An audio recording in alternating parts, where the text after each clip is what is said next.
Hey guys, this is Jessie with Fish and Wildlife. How are you guys? Hope you guys had a good Thanksgiving. I'm sure you guys are getting ready for Christmas and New Year's. Sorry I'm not there to see you guys in person with schools being closed down and this yucky COVID stuff. It's just not happening right now, me coming to see you guys. So maybe next month this will all be behind us. Fingers crossed, right? So we are going to go ahead and do our December program like we have been doing, where I send you this video and you guys get to watch me. I know sometimes I talk too long. I'm sorry about that. I will do my best to make it shorter than the last video. I'm sorry about that. You guys just need to know I'm full of hot air and I talk a lot, okay? But jumping into it. So what we are going to do for the month of December, we are going to go ahead and do a program on Kentucky bears. I love bears. I get a lot of questions about bears in Kentucky. I have a lot of kids ask me, well, where are the bears? Where do they live? What kind are they? Will they hurt me? Things like that. So what we need to know about Kentucky bears is we only have one type of bear in Kentucky, and that's this guy right here, the black bear, actually called the American black bear. We do not have polar bears and grizzly bears and Kodiak bears and things like that, even though people may tell you that. We don't have the right habitat for those guys. So we have this guy right here, the American black bear, which is smaller than the other bears I just listed. And for the most part, they're not very aggressive. Now, don't get me wrong. Any bear can try to defend themselves if they need to, especially a mama with her cubs. But for the most part, these guys are shy and timid. They live in the woods, kind of minding their own business. Some people just run into them by accident or might just see them like running across the field somewhere or in a trash can or a dumpster. Sometimes they do get into trash cans and dumpsters. But overall, they just kind of live in the woods minding their own business. So some of you guys may have seen a black bear somewhere, maybe even here in Kentucky around the area that you live in. Maybe some of you guys have went to Tennessee, the Great Smoky Mountains. This is the bear you would see down there. Maybe you guys have been to the zoo or you watch the nature shows on like Discovery Channel and things like that. So I'm sure a lot of you guys have already seen a bear, the black bear. So we're going to start talking about why they're so special, okay? Now, just so you know, where are the bears? Let's kind of go back several years ago. This is a map of North America, and if you look, most of it is shaded in black, and it says Black Bear Range. So a long, long time ago, there were black bears all over the place. They were very populated. They were all over the place doing very, very well, okay? Now, let's fast forward to 1993. Now, I realize a lot of y'all were not born in 1993, but I was because I'm old, okay? But looking at the map, if you look at it, you can see that there is, instead of black, we got just kind of a light blue shaded area. So here's the United States, and then we got some blue up in Canada, Alaska, and a little bit out west. So in other words, that map that was all black has now changed to this, meaning that our bear population has dropped. We went from having them everywhere to only just certain locations. So you might be wondering, well, what happened to make that drop? Why did the bear population go from really, really big and booming to really, really small? That's a good question. So let's talk about that. A lot of it had to do with habitat loss. You guys know that areas in the United States like Kentucky were settled by people a long, long time ago. And when they got into places like Kentucky, for example, it was a big wooded area. These people would chop down trees to make their farms. They had to grow their vegetables. They had to build their homes. They had to get their pasture land. Well, when you go into a place like this that is full of trees, that's where bears live. That's also where deer and bobcats and other animals live. And when you come in and start destroying their habitat, the place they live, they get food, they get shelter, they have a couple of options. Either the animal can stay and adapt or they can move on somewhere else. It's kind of hard to adapt to all those changes. So a lot of animals will just up and move. So a lot of our bear that were in places like Kentucky migrated to other states and other areas where nobody was settling yet. So in other words, a lot of our bears got pushed out due to habitat loss by the early settlers. Another thing that was going on, and you have to remember, we didn't used to have laws to protect wildlife. Years and years and years ago, if you needed to kill a deer, a skunk, a possum, a raccoon, a bear, a bobcat, you did it. A lot of people killed to survive. They needed the food, they needed the fur, they needed things like that. And they were allowed to hunt as they needed. Well, this was not regulated like today. Today we tell you if you can hunt, when you can hunt, where you can hunt. So we regulate what all happens nowadays. But a long time ago, that wasn't the case. So due to people hunting bear for food, for fur, some people just hunted them out of fear. That also hurt the bear population. All right, so let's fast forward to 2019. Even though this is 2020, this is a map of last year. And everywhere you see red, this is where the bears are now found. So a lot in Canada, up in Alaska, still some out west. But look, if you look, there's some now in the eastern part of the United States. Pennsylvania, West Virginia, Kentucky, Tennessee, Ohio, okay? So in other words, the bear population is starting to move down and we're getting more and more toward us, Kentucky, all right? So you might be thinking, okay, so since 1993 to 2020, what's happened? What's made this bear population go from up where it was going down? And by the way, going up is good, going down is bad, okay? Well, the main thing that was going on is a couple of things. One, we protect the bears now. We do have hunting seasons in certain areas of Kentucky for bears, but it's a very small, limited hunt that we manage, okay? So bears overall are protected. The other thing, we're protecting habitat. Places you've heard of like Daniel Boone National Forest, Shawnee Forest, places like that, you cannot just go into those woods, tear it down, and build you a house, okay? That's protected land. So since we have protected land, these animals don't have to worry about habitat being destroyed. They can live in the woods, they can live in those forests, and they have food, they have shelter, they have water, and they have habitat. So in other words, they got a place, nice, safe place to live, all right? Another thing that's helping our bear population is, like I mentioned earlier, a lot of you guys have seen bears in places like West Virginia, Tennessee, like the Smoky Mountains. Some of those states have become overpopulated with bears, and when bears become overpopulated, they tend to migrate to new areas because it's just too crowded. Well, Tennessee Smoky Mountains is right below Kentucky. So a lot of those bears are moving into Kentucky, leaving Tennessee because it's less crowded, and we're protecting them now, and we have habitat for them now. So they're like, hey, Kentucky's a good place to live. They're coming here and they're raising their young, okay? So that's helping our numbers go back up. Kind of give you an idea of where you would find a bear in Kentucky, just in case you're wondering. All right, the dark green is the biggest population of bears, okay? Light green has bears, okay? And then the blue part is mostly isolated sightings. So if you are watching this, you're my students. Most of you guys live in Lewis, Greenup, Fleming, Mason, Bracken, Robertson, Nicholas, and Bourbon. That's where most of you guys live, okay? And if you look, okay, even though none of you guys are in these dark areas, the dark green though, that is the biggest bear population, meaning that if you went down there, you have a good chance of seeing a bear pretty much every single day. Down there, people are used to seeing bears, no big deal. And a lot of that has to do with the Smoky Mountains down right there, okay?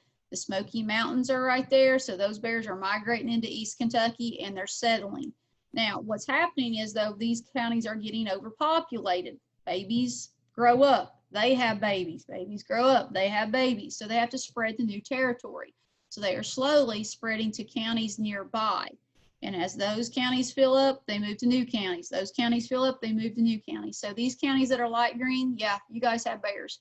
May not see them every day, but the population is getting bigger and it's getting better.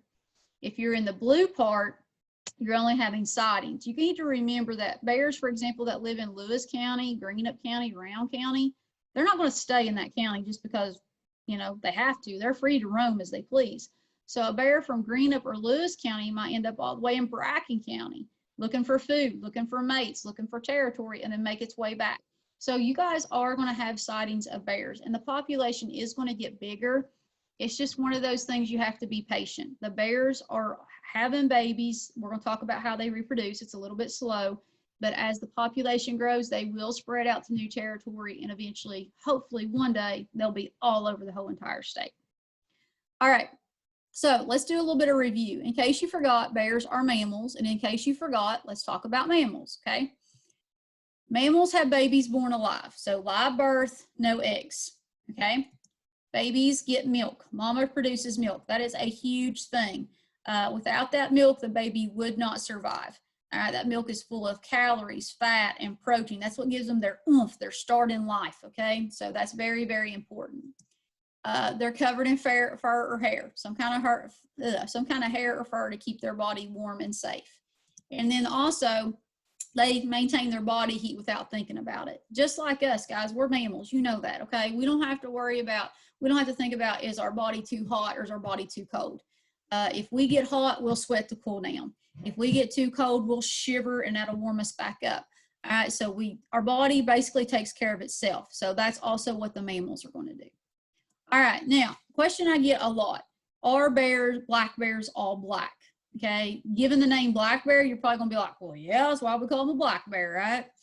Okay, so think about this. Are all black bears black? Okay, so you guys kind of get your answer, see what you think. All right, answer is no. Okay, and I know you're thinking, well, why in the world are we calling them black bears? Well, we're going to talk about that here in just a sec.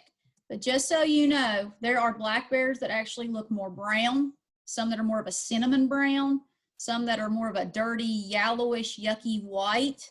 That's people tend to call blonde, and then there are some are just more white, okay? So looking at these two pictures right here, this bear on this side right here where my mouse is at, this is the typical bear that you guys are used to seeing. Black body, brown nose, and if he would move his hand, there'd be a little patch of white right here on his chest. This is the bear that you guys see in this part of Kentucky. All right. When the European settlers first came into North America, this was the first bear they ran into, a black bear. So they gave the name black bear, okay? And this is what we have in our area. The reason our bears are black where we live here in Kentucky is our habitat. We live where there's forests, there is woods, there is a lot of hillside, okay? And being a black bear is a very good camouflage in that habitat. You can blend in with the shadows of the trees. You can blend in with the tall grass. You can blend in with the caves and things like that. So in other words, it helps give them a good camouflage so they can move through the woods and not be seen. Now, this bear over here that you see is more of kind of like the dirty blonde. Now, you wouldn't see that here where we live, but let's say we went out west.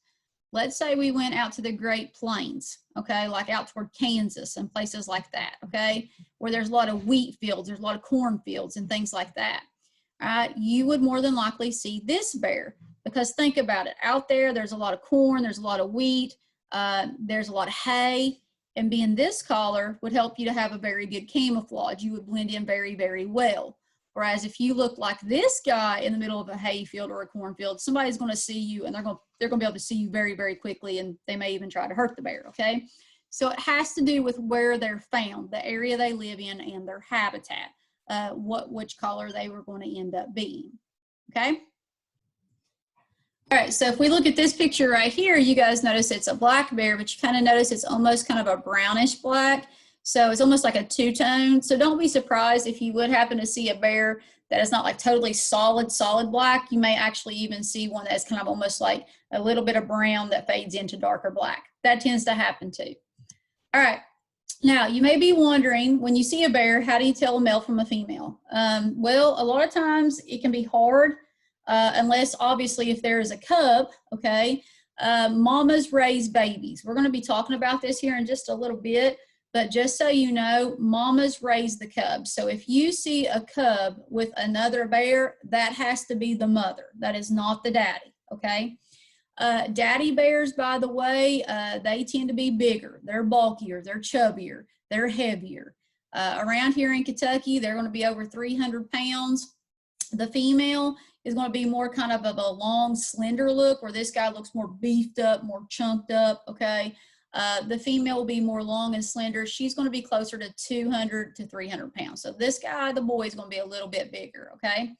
Another way you could tell a male from a female, depending on how close you are, or maybe you have binoculars or something like that, when you look at the shape of their head right here, you're going to notice that the male, his head is big and bulky. It looks thick. It looks gigantic, okay? Whereas when you look at the female, she has more of a petite, small head. You're just going to notice that she just doesn't look as big and buffed up, okay? So male, bigger, bulkier, heavier. Female, more long, slender, more kind of a petite head. So that may give you an idea too if you were to see a bear like running through a field or something like that, okay? All right. Now, bears do like to swim. In case you did not know that, bears are very good at running. They're very good at climbing. They're very good at swimming. And no, you're not going to outrun them or outclimb them or outswim them, just in case you guys are wondering, okay? Bears, to be big, bulky animals, they can run really, really fast, all right? They can also climb fast, and like I mentioned, they can swim really fast too. Now, this is a picture of some bears in some water right here. You might be wondering, okay, why are these bears in the water? Well, it might be to cool off. It might be to find some fish or some other kind of food. Maybe this bear needs to get from one side of the lake to the other side of the lake. Or I have actually years ago seen one swimming across the Ohio River. That's a lot of time and energy to swim across a river or even a big old lake. So if a bear is swimming that big of a distance, there's a reason. Maybe there's food over there. Maybe there's a girlfriend over there. There is something over there on the other side that is making him want to go over there and put that time and energy into that big swim, okay? But just so you know, they are good on land and in water. All right, now, how do you know if there's been a bear around? A lot of you guys live out in the country, and I'm not trying to scare you because the chances of you all seeing a bear are pretty slim. But you know, if you guys like to walk around and you know, look around your property and things like that, you could tell pretty simple if there has been a bear around. All right, bears like to mark their territory. Boy bears don't like each other. Girl bears, even for the most part, mind their own business. Girls like their cubs, but other than that, nah, they're not real social. They kind of like to be on their own, okay? But boys do not like each other, and that's because they're fighting for a few things. Remember, boys tend to fight for food, they fight for women, and they fight for territory, okay? So they do not want to be around each other. So the easiest thing for them to do so they don't run into each other is mark their territory. So let's say this is your farm, and a bear has decided that this is its area. All right, they will go out to trees, all right, all over your farm, and they will scratch. Bears have very, very sharp claws, all right? And when a bear stands on all 4 feet, like a dog, they're only about 3 foot tall. But if a bear wants to stand up on their hind back legs, they're about 6 foot tall. So they do get really big. And what they do when they want to mark their territory, they'll stand up on their hind legs and they'll reach up as high as they can on that tree and they'll just start scratching, scratching, scratching. And that leaves these marks that you guys see right here. So that left their mark behind on the tree and also their smell because they were scratching on it. When they're done doing that, they'll come down on all 4s and normally they're going to pee on the tree. You guys have seen dogs do it a million times, okay? That's a good way to mark territory. Pee on the tree. That way now their scent is left behind. So that way if another bear comes into that area, they're going to see it, they're going to smell it, they're going to be like, whoa, this territory's taken. I probably need to get out of here because if I don't, I'm going to have to fight the dude who lives there. And when they fight, they could fight to kill. They could fight till one of them gets injured, okay? So it's one of those things that they do to try to prevent having to fight all the time. Marking on a tree might be something that you would find. Another thing is foot tracks. Bears are big, heavy animals. When they walk, they leave a footprint, especially if it's been rainy, wet, and muddy, okay? Bears are heavier than dogs, so their footprint is going to be a whole lot bigger, okay? To kind of give you an idea, all right, hopefully you guys can see this. This is the average size of a bear footprint. Now, this is just a mold or a model, okay? I didn't chop the foot off a bear, but to kind of give you an idea of how big it is, all right? It's about as big as my head, so it's really, really big because obviously I got a big head, all right? But if you were to see a big track like this, and when they walk, they're heavy, so they leave the track right down here, and this part are going to leave the indentation in the ground, just like you see in the picture right here. That is way bigger than a dog footprint. So if you see something like that, okay, it's a bear. Unless you got Clifford the big red dog running around, that's a bear track, okay? No dog is going to have a foot that big. So that would be a sign that there has been a bear in the area. Now, before I move on, let me make something clear to you guys. Like I mentioned, the chances of you guys seeing a bear on your property is kind of slim. But if you do decide to go out one day, just kind of walking your property because you just want to go for a hike, you want to just take nature in, you just want to kind of just go out and look around, always take an adult. I don't want you guys tromping in the woods by yourself. You could get lost, you could get hurt, something like that. Always have an adult with you that knows the area. You kind of remember bears can be active any time of the day, but mostly they're active early morning, late at night. That's usually when they're on the move the most, looking for their food. Okay, so that might be a good idea to maybe wait toward middle of the day, so you'd be less likely to maybe actually run into a bear. All right, now something else you're going to see, and I know this looks gross, but bears poop. You might as well understand anything that eats is going to poop. bears eat a ton. Because they eat so much, they poop a lot. Boys, you would be impressed by this pile of poop.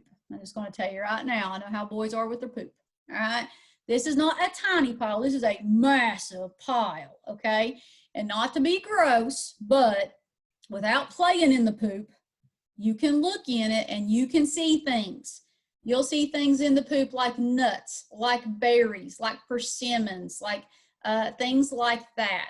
All right, so in other words, there's going to be a lot of food left in their poop, which is what bears do because they eat so much and some of it doesn't get processed in their belly. So that's another thing you're looking for, okay? Like I said, don't pick it up and sniff it, all right? Just look for a big pile, okay? The other thing is hair. Bears have a lot of hair, and I got some hair here. I wish I was there for you guys to actually touch it. But bears have a lot of thick hair, and it's not soft like a teddy bear. It's more of coarse and wiry, all right? So as bears are walking through the woods, one of the main reasons that this is not soft and it's more wiry is bears are going to be going through brush. They're going to be going through thorns and thickets and briars and things like that. And you guys know how hard it is to get out of a briar patch. If bears had soft hair like us, they'd get caught in briar patches all the time. With this kind of thick, kind of coarse hair, if they were to get in a briar patch, they don't get snagged the same way we do, and they can slide right out of it. This hair is also very thick to protect them, to keep them warm, but also if they rub against like a sharp tree or a jagged rock or something like that. But bears, as they are walking through the woods, it's not uncommon for them to rub against a tree, you know, to push against something and leave traces of hair behind. So you're going to see some long strands of hair that are more coarse and more wiry feeling. That will give you a clue that there's been a bear in that area too. All right, now the best time to see a bear is going to be June and July. That is when most people call me and say, Jessie, I seen a bear on my farm in Greenup County, or I saw a bear in Mason County or something like that. Well, that's because June and July is the mating season. Bears are on the move during this time of year. Now, let me explain this. Boys chase the girls. Girls do not chase the boys, okay? Girls basically go about their job, getting food, doing their own thing, and the boys find them. So a boy might go several hundred miles and search for a pretty girl somewhere. And as he's going from one place to another, he might cross a road. He might cross a farm. He might cross a ditch. In other words, he's more out in the open where we are. All right, so we see them that time of year better than any other time of the year. The rest of the year, they're just kind of prowling around the woods, you know, just kind of staying out of the way. But June and July, they're in a hurry. They're trying to get from one place to another. They're more out in the open. They're also hungry. They're on the move. They might stop at your garden and get a quick snack or something like that. So if you got corn, tomatoes, beans, a bear could end up going through your garden and getting a quick little snack. But that's usually when you see them the most in the open, is June and July. All right. Now, let's talk about this bear right here. This is an old picture, 2007, okay? And even though it's old, it's a really good example of what bears have to do to survive, okay? A bear in June and July doesn't look fat and chubby normally, okay? You need to remember that bears hibernate during the winter. That's a way that they survive because there's no food out there for them in the wintertime. All right, so when a bear comes out of hibernation, they are skinny. They have used up all their fat reserve. There's not a whole lot of fat left on them. All right, so when a bear comes out of hibernation, which is usually around March and April, there's not a lot of green grass and vegetation out there for them to eat. So it takes several months for all of our vegetation to grow. So by June and July, that's when the food supply is starting to grow back. So a bear that you see in June or July could look a little sickly almost because they're just now getting that vegetation to start packing on the weight, okay? Now, we'll talk about why this bear has ear tags and this thing around its neck here in just a minute, but let me explain a little bit about her. This is a female bear, and she weighs a little less than 200 pounds. She's about 175 pounds. This is the first part of June. So again, she looks kind of sickly. She looks kind of skeleton-like because she needs to pack on some weight. All summer, all fall, their job is to pack on the weight and get ready for winter, because come winter, they're hibernating. They're not out there looking for food, so they got to survive off their fat reserve, okay? So all summer, all fall, what are these bears looking for? They're omnivores. They're eating anything and everything they could find. These guys eat constantly, okay? They love berries. They love grass. They love bugs. They love things like a beehive, okay? And I know you're thinking, why would a bee want to get into a beehive? There's honey in there, okay? You need to keep in mind that most bears go their whole entire life and never get to eat honey. Think about it. How often do you go into the woods and find a wild beehive? It doesn't happen anymore. Most people raise bees like you see here in this picture. So if a bear is in the area and they smell honey, they will rip off the top of that hive and they will go in there and they will destroy it to eat the honey. Yes, it does hurt. Yes, they do get stung, but they just don't care because it's honey and it's worth it to them.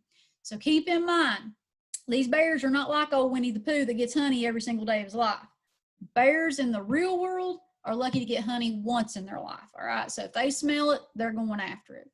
Bears even like to eat roadkill, okay? I know that sounds a little bit gross, but you need to keep in mind bears are lazy. They could chase down fresh food like a rabbit, like a raccoon, but that takes a lot of time and energy. So if a bear is in an area and there's something dead there, they'll just eat it instead. So they're not very, very picky, all right? They eat pretty much a little bit of everything. Now, you guys hopefully know what these are. These are acorns, okay? You find these out in the woods. These are very, very important to our bears. Bears eat a lot of the other stuff like berries and grass and bugs, but that stuff just doesn't have a whole lot of fat on it. Bears need to pack on a whole lot of fat really, really fast. The best way they can do that, eat acorns. Acorns are in the woods and they are full of fat and full of calories. Bears must eat acorns. Keep that in mind, okay? When a bear goes out and finds acorns, they're not just going to eat a couple and stop. It's like me with a bag of Doritos. They're going to go and they're going to gobble, gobble, gobble, gobble, and they're going to shove and they're going to eat thousands and thousands of those things. They're going to get their belly so full, but that is okay because they are full of calories, okay? Now, I know a lot of you all are thinking, hey, I eat as much as a bear. Do you really? I mean, I eat a lot, but I don't know if I could out eat a bear, okay? Because bears eat all day long, okay? And if you were to eat as much as a bear, okay, all right, you'd have to eat thousands and thousands of calories every single day. All right, so let me kind of put that into perspective for you guys.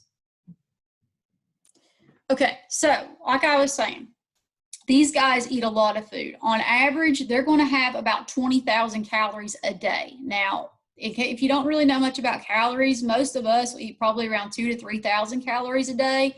These guys are eating close to 20,000 calories a day. Now, let's break that down.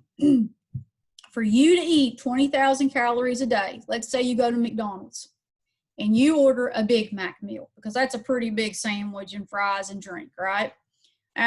There's a little over 1,000 calories in a Big Mac meal. So for me to eat as much as a bear, I would have to eat at least 18 Big Mac meals a day. Could you imagine that? Ugh. I'm pretty sure you would be sick of Big Macs by that point. 18 Big Mac meals a day. And probably you would explode too, because that's a lot of fat and a lot of calories, okay? You don't think your body can handle that.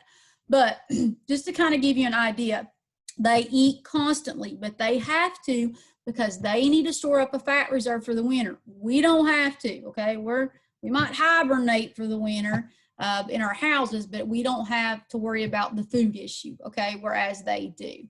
So let's go back to that female bear I showed you a minute ago. So this is the one in early June that was only about 175 pounds. So she's working all summer to gain weight. All right, take a good look at her.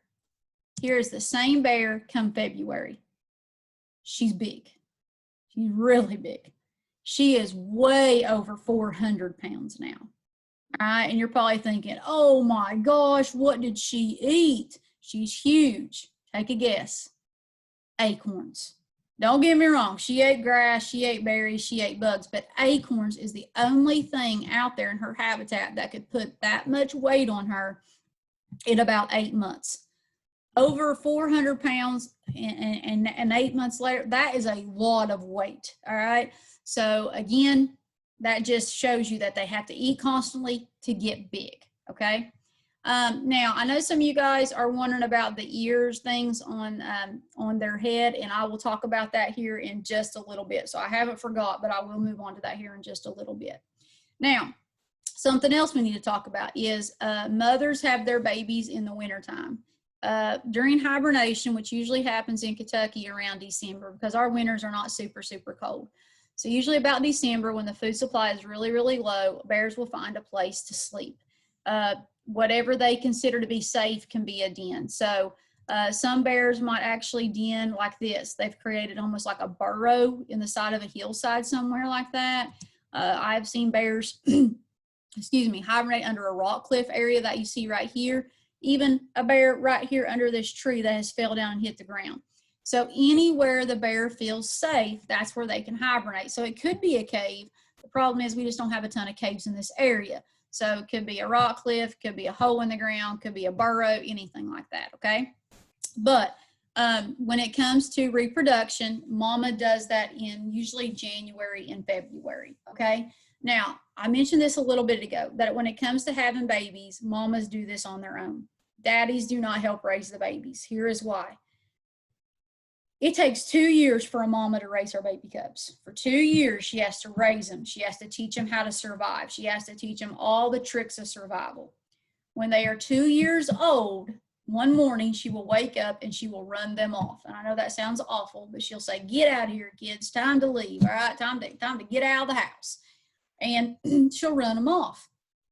Now, she's not doing that to be mean, but they're 2 years old now. They are now old enough to survive on their own. She has taught them everything they need to know, and now it's time for them to go out and start their own families. But the other reason she does this is she knows her boyfriend is due to show up. He comes around every 2 years. And if the boyfriend or daddy shows up with the cubs there, he gets very jealous. And when he gets jealous of the cubs, he will kill the cubs. He doesn't care if they're his babies or not. He will kill them out of jealousy. He also kills them because, think about it, if there are some boy cubs there, he sees that as future competition. Those boy cubs will grow up one day and they could try to take over daddy's territory. So why wait and fight them when they're an adult? Why not kill them when they're a baby? I know that sounds awful, but that's just the way it works. So mama's way of protecting them, get them far, far away months before daddy's ever due to show up. That way we don't have to worry about them running into each other, okay? All right, so back to this. So every 2 years, mothers have their babies. Usually, if it's a first-time mommy, she might only have a couple. As she gets older, she will have more and more babies. Now, when the babies are born, they are very, very small. Let me fast forward here. Okay, they're tiny. They almost look like little baby monkeys. Their eyes are going to be closed when they're first born, just like little puppies. They do have sharp claws, not a whole lot of hair. That fur is going to grow as the winter comes on.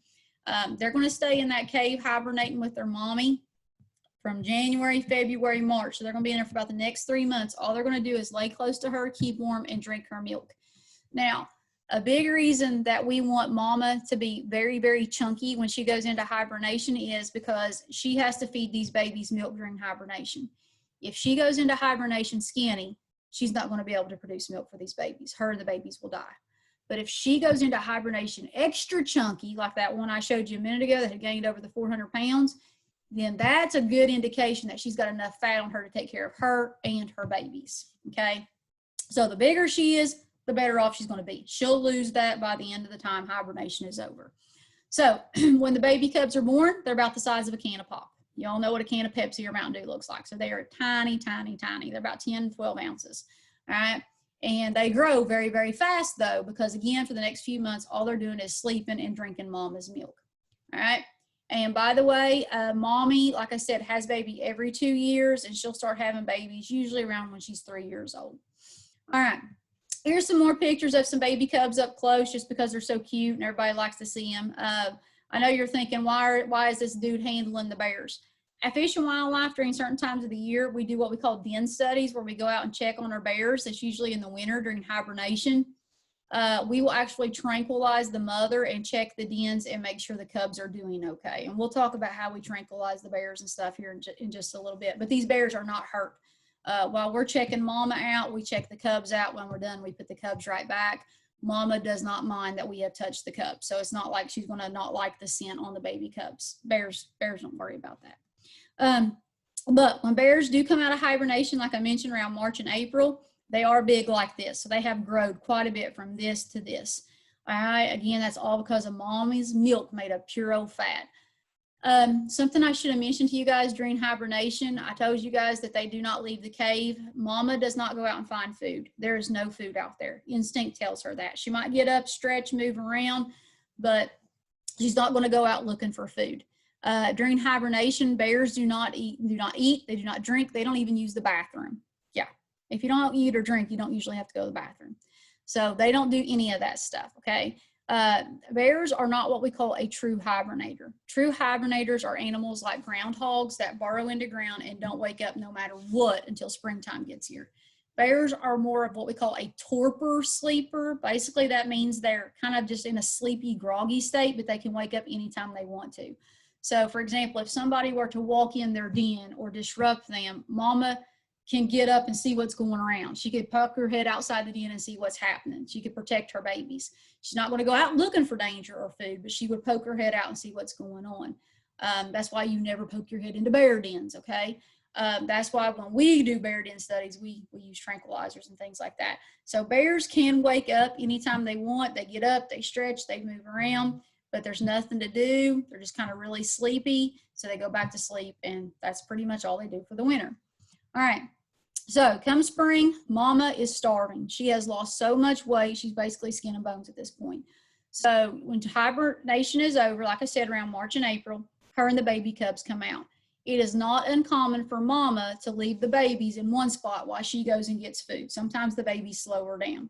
So she'll leave her babies in one spot while she goes into the woods and finds food, but she is never far away. If those baby cubs need her, all they got to do is holler and she will come a running. She will book it in and she will take out whatever is scaring those baby cubs. While Mommy is out feeding, baby cubs learn survival things, like they learn how to climb trees. They learn how to play with each other, all right, like these guys learning to stick their tongue out. That may not look like a big deal, but it is. This is how they learn to use their tongue and lick up bugs off the ground, like grub worms and insects and ants and spiders and things like that. They'll even learn to play fight, so they learn to fight each other. They'll learn to climb trees. So all that stuff is actually stuff that helps them to learn how to survive later on. All right, so let's talk about what do you see if you see a bear? What do you do if you see a bear? Okay, now I'm not trying to scare you because the chances of this happening are very slim. Here's why. Bears have a very good sense of smell. They can smell food for a mile away. They also have a very good sense of hearing. So usually when you guys are outside in the woods, tromping and carrying on, bears hear you and they run the opposite direction. Most people who run into a bear is because a bear is busy out there eating and just didn't hear them. They were preoccupied. They weren't paying attention, okay? So what do you do if you see a bear? Okay, first thing you want to do is don't run. A lot of times you're going to get so nervous if you saw a bear that your body's going to say, run. You can't run. Here's why. Bears chase their food. They chase prey. All right, they can outrun you. So if you take off running, that's going to trigger their instinct to chase you down and eat you like they would their prey.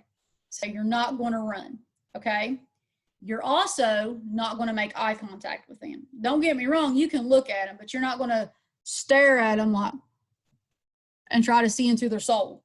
We're not doing that stuff, okay? Because in their world, eye contact means you're challenging them to a fight. So none of that stuff, okay?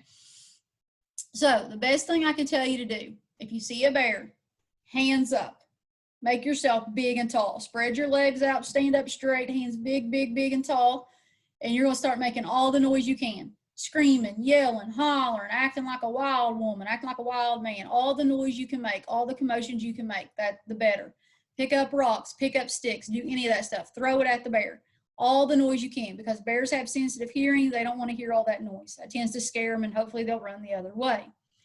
As my hands are up and I'm screaming, yelling, and hollering, I am going to slowly back up. I'm going to show that bear that I am not trying to invade its space. I'm going to show that bear I'm trying to get away from it, not pressure it or encounter it, so that, in other words, it can run past me and have an escape route. So I'm going to big and tall, screaming, yelling, hollering, and I'm going to back up and I'm going to slowly just keep walking, because that shows the bear I'm trying to get away from it but I'm not trying to pressure it. I'm not trying to hurt it, okay? So screaming, yelling, hollering, back up back up slowly and try to do it calmly as you can while you make lots and lots of noise. That should take care of the bear. More than likely, it's going to turn and run the opposite direction, okay? Now, let's say that you have encountered the one bear that is nosy. Instead of running from you, he's curious, or maybe he's just grumpy and having a really bad day. Sometimes bears, instead of running, they may be a little curious and they may do things like you see these guys right here. Bears sometimes stand up on their hind legs, which yes is very scary, but they will do this in order to get a better look or a better smell of you. So it doesn't necessarily mean they're going to attack you, but they are trying to figure out what you are. So again, scream, yell, holler, try not to poop your pants, and keep backing on up and get out of there, okay? Some bears will do this thing right here where this bear is kind of standing there looking at you, and he'll open his mouth and he'll open his mouth and go, chomp, chomp, chomp. So in other words, he takes his jaws and he opens and closes them real quick. It's like, chomp, chomp, chomp. It's enough to scare you. But that's just kind of his way of saying, get out of here. I don't like you. You're making me nervous. And he's trying to defend his territory. So again, scream, yell, holler, back on out of there, okay? Some bears will do what this guy down here in the bottom's doing. Well, they'll look at you and they'll do something called a false or a fake charge. It's where as you are backing up, getting out of there, they will actually run at you. Now, they're not going to take you down, but they'll run at you and then just stop. And they'll slowly back up. Believe me, by this time, you have cracked your pants, okay? And probably puked and everything else too, okay? Because you're like, oh my gosh, he's going to kill me. All right? Again, it's something they do to try to trick you to get you away from them faster. So try to keep it together and get on out of there the best you can. Now, I know some of you guys are thinking, okay, what if I do all that and it doesn't work? I will tell you that if you are carrying food on your back, like you have a backpack full of food because you've been out hiking for the day, throw your backpack down and get on out of there. Again, hands up, scream, yell, holler, back up. Maybe the bear smelled the food and wanted the food.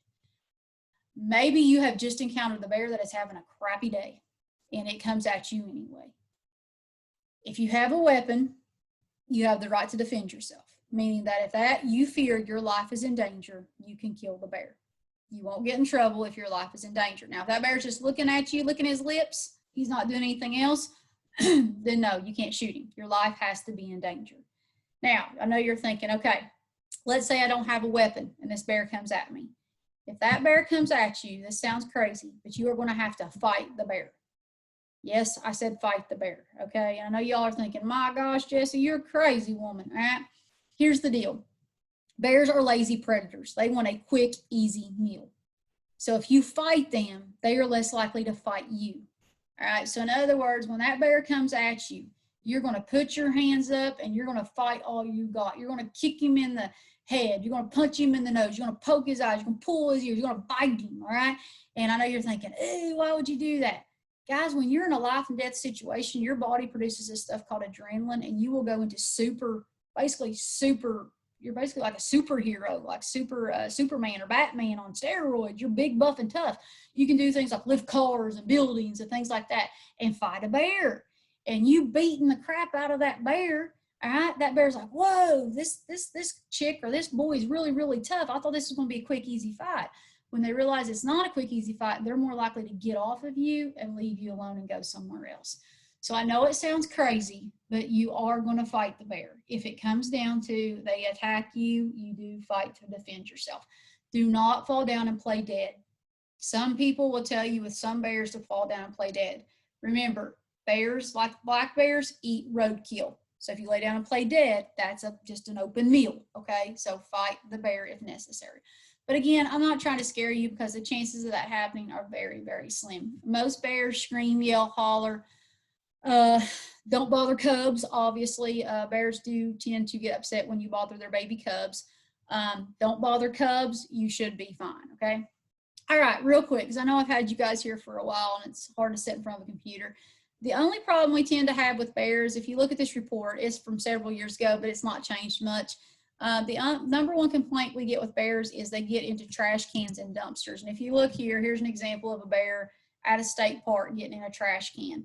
A lot of times we have trash cans in public places, you know, because we don't want people littering and throwing trash down.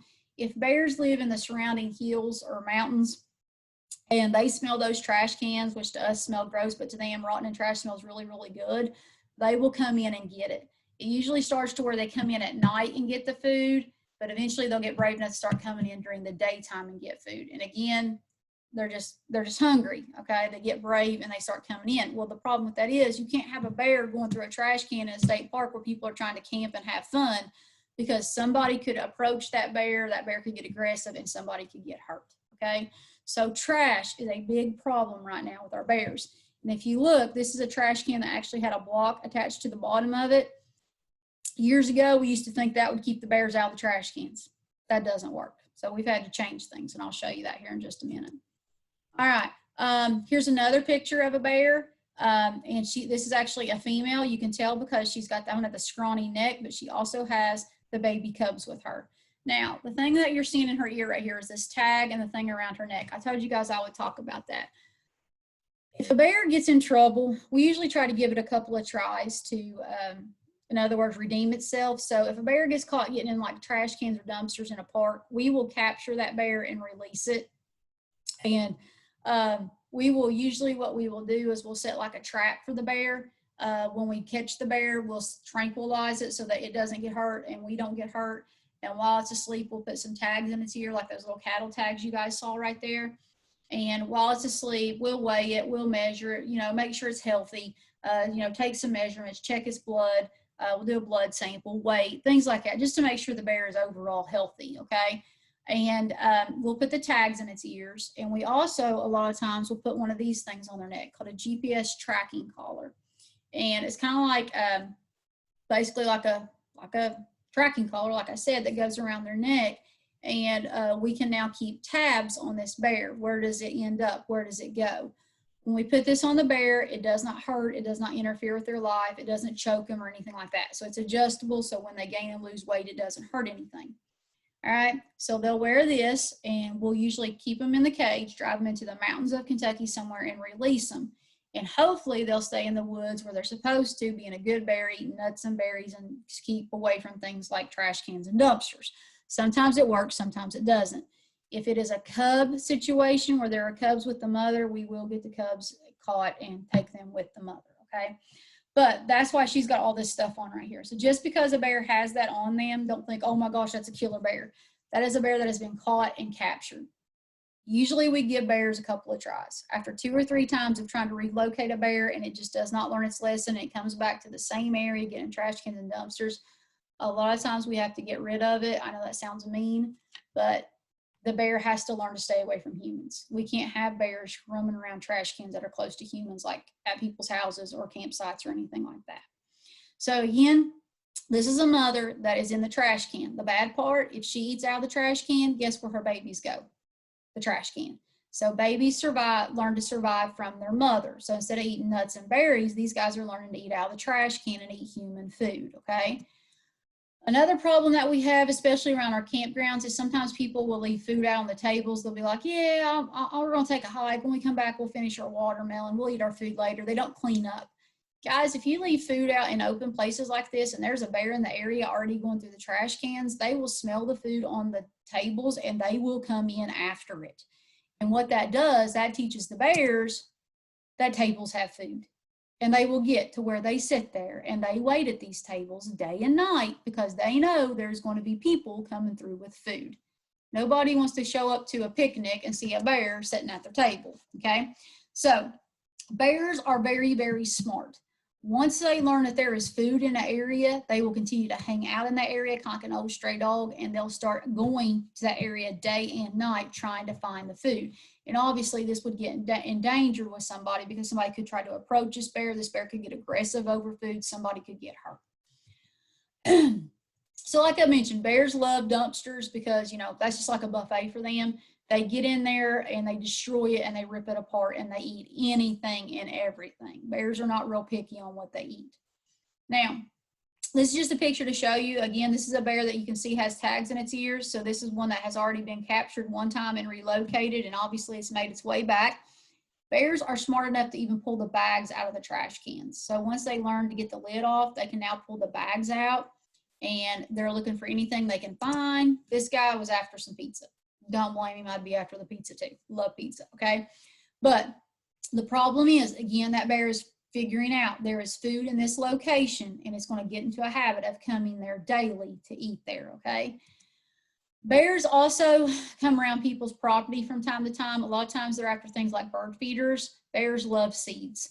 And if you have bird feeders out in your trees, bears can climb the trees to get to the bird feeders. What do you do if there's a bear tearing up your bird feeders? Well, you don't go out with a broom and try to scare off the bear, okay? The best advice I can give you is take the bird feeder down.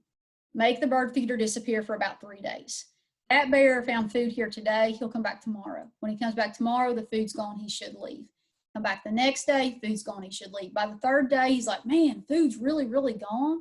They'll leave you alone and go down the road and bother the neighbor, okay? So food disappears, bear disappears. It's very, very simple, okay? Again, beehives, I mentioned this earlier, bears are bad about tearing up beehives on people's property because, again, they're after the honey. All right, if they smell the honey, they don't care about the bee sting or the pain, they will go after it. And the problem is, this is a lot of damage, like money-wise. These beehives are very, very expensive. Bees are very expensive. Losing honey is very expensive, so they do a lot of damage. Bears will also come around your property if you leave a lot of dog food and cat food sitting outside. Now, don't get me wrong, a little bit of dog food and cat food for your animal is not going to draw in a bear. If you're pouring out like a bag of dog food daily for your dog, then we got a problem. For example, this is a house in Greenup County. Years and years ago, we got a call about a bear in these people's backyard while they were gone at work. Got out there, all right, and what we found out was these people had a dog in the dog house, and there was a hillside behind their house. And instead of feeding their dog just a little bit every day, they would just pour out a big pile of food every day. They thought the dog was eating it. It was just laying there rotting. That drawed in the bear that was in the woods. So the bear started coming in daily to eat this food. Eventually got brave enough to come out during the daytime hours. All right, so we got a call that the neighbors saw a bear prowling around the neighbor's house. So we went out to see, what was going on, because this was kind of like a little subdivision. Don't usually see bears in this area. And when we got there, these people had a nice in-ground pool, and the bear was swimming in the pool.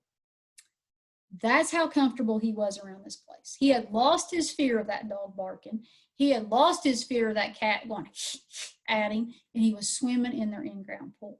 So that tells us he has been doing this for a while, all because those people were overfeeding their dogs and their cats. All right, so a little bit at a time is plenty. Same thing if scraps. If you're going to throw scraps out, and as long as you have a dog or a cat that's going to eat them, that's great. But if you don't have any animal outside that's going to eat those scraps and you just throw them outside in your backyard, you will eventually draw in things like bears. So keep that in mind. And once a bear finds food, they'll just keep coming back on a daily basis. The worst is if you feed a bear on purpose.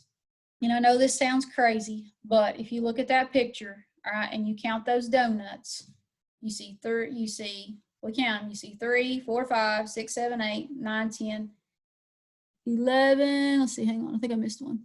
1, 2, 3, 4, 5, 6, 7, 8, 9, 10, 11, 12. Okay, 12 donuts on the ground.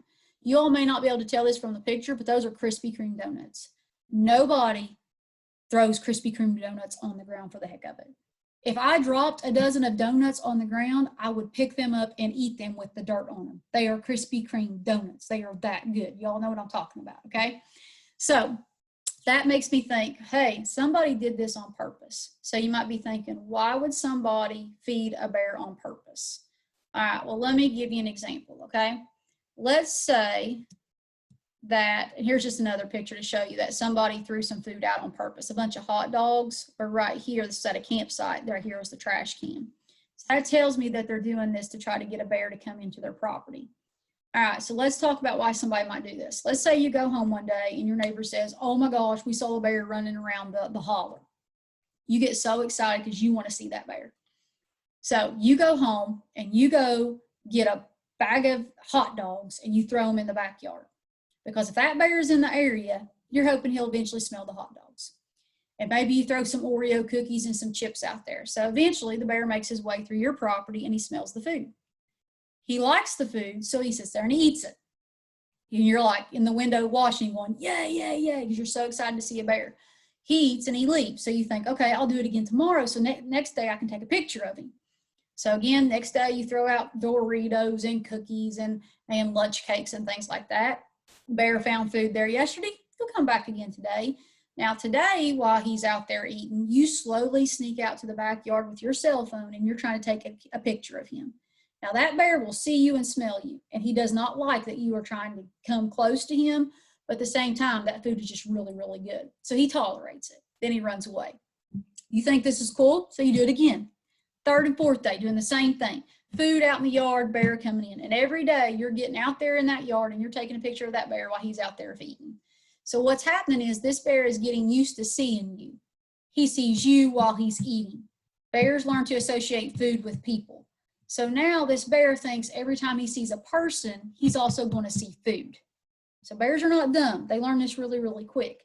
So after about 3, 4, or 5 days, you get tired of feeding the bear. So you stop. He comes, no food, he leaves. Next day he comes to your house, no food, he leaves. Next day he comes to your house, no food, he leaves. But let's say he sees your little brother or sister in the backyard playing on the playground or the swing set. He saw the person.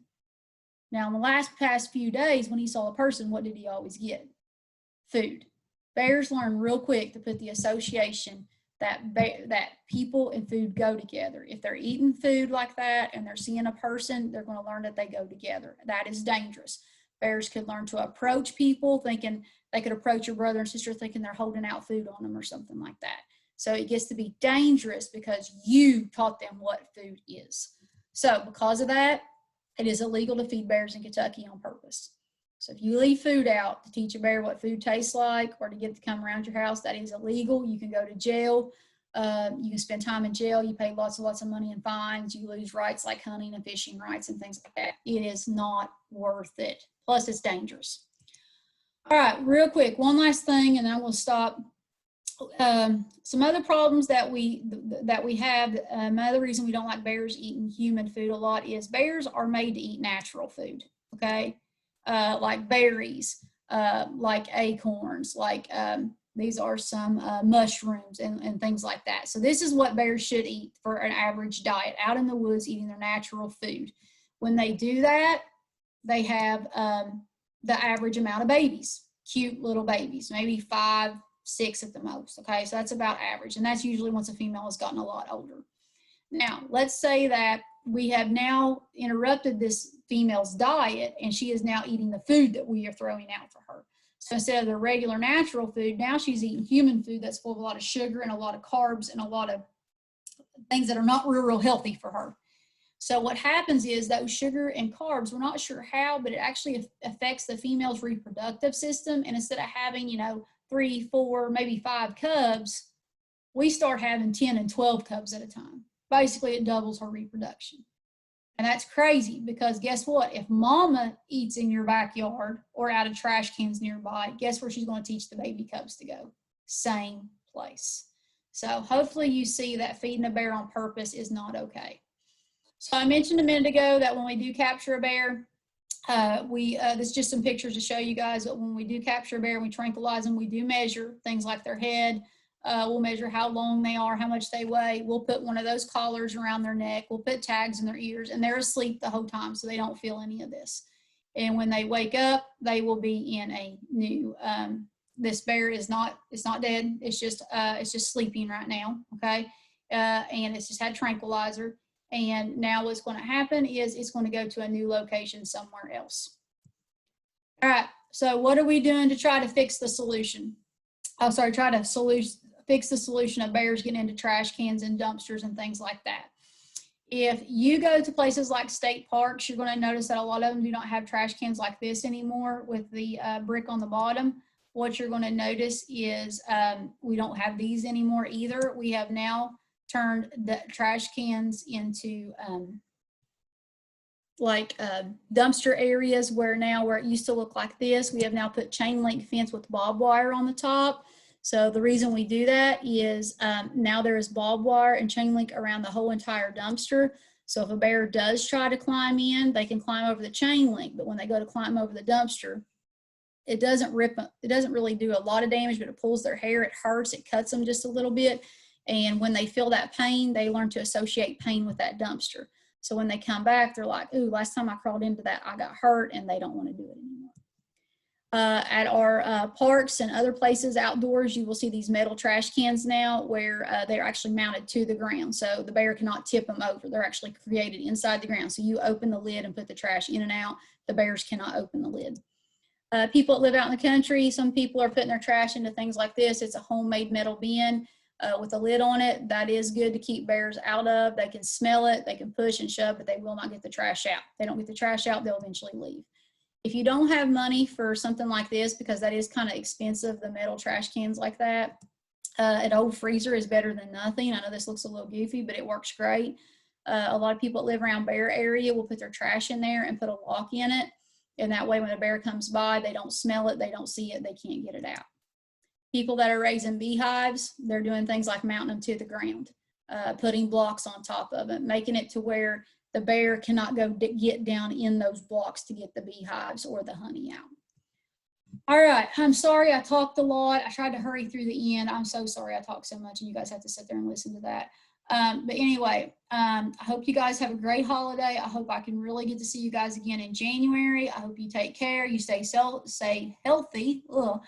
And I guess I will see you around if you don't turn square on me. See y'all later.